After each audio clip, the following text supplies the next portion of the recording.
Hi, I'm Scott Petti, professional artist, scrapbooker, and archivalist, and I've got some very creative ways for preserving your memories here on Scrap.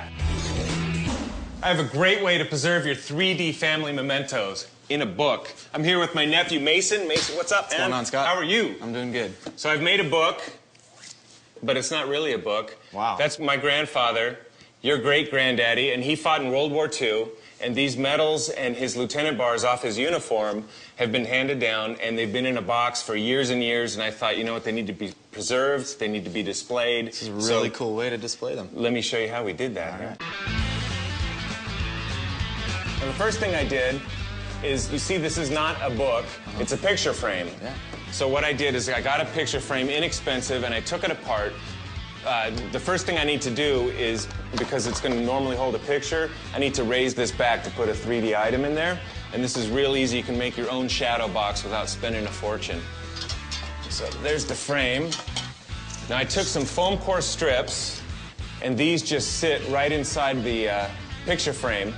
But you're going to see this. If you look around the edge, you start cutting. And you don't have to cut perfect, but just kind of cut along the line. Don't go inside the line. If anything, go on the outside, because we need a little room, because the fabric's going to be in there. Yeah, dude, you went way outside the lines. Why don't you pop those pieces out? And hang on to those, actually. We're going to use those in a second. Okay. Now, I simply just glue this to another piece of foam core, same size.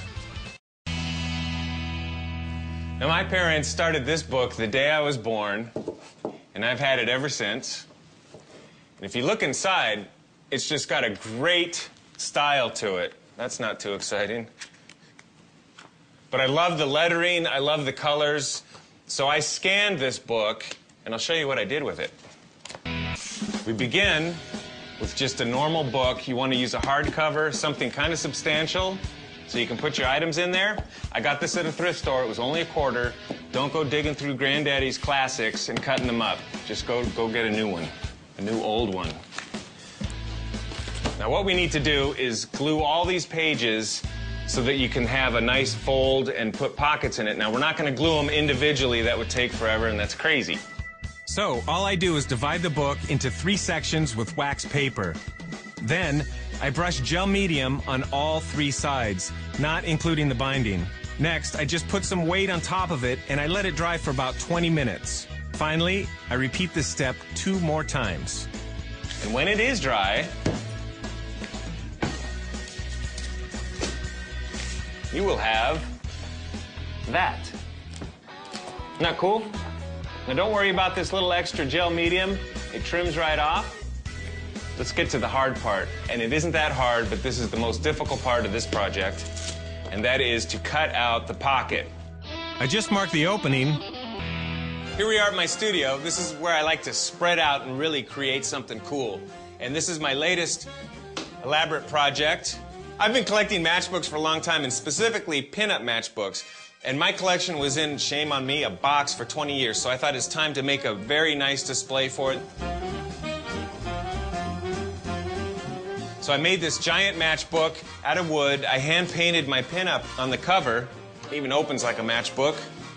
I displayed all my pinup matchbooks on the matchsticks. And on the very end, I used some foam, just shaped it with a piece of sandpaper, painted it pink to look like a match head. And then on the back, I even put a little notch so you can hang this right on the wall as a piece of art. So there's my custom matchbook collection. Remember, closed cover for safety. I'm Scott Petti. Hope you're inspired to think outside the box. See you again on Scrap.